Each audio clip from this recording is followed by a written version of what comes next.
တောက်အာယုံချင်းနဲ့နဲ့ခင်လေးစားမလီစွမ်းမရင်ချမ်းကလူတော်လို့မသွေမြဝေရစီလိုကြောင့်ဆုတောင်းမြတ်ကြတံဝေ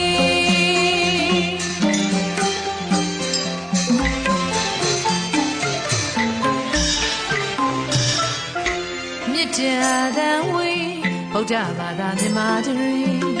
မိုးတောင်အာယုံချင်းနဲ့နဲ့ခင်လေးစားမလီစွမ်းမရင်ချမ်းကလူတော်လို့မသွေအမြဝေရစီလိုကြောင့်ဆုတောင်းမြတ်ကြတံဝေ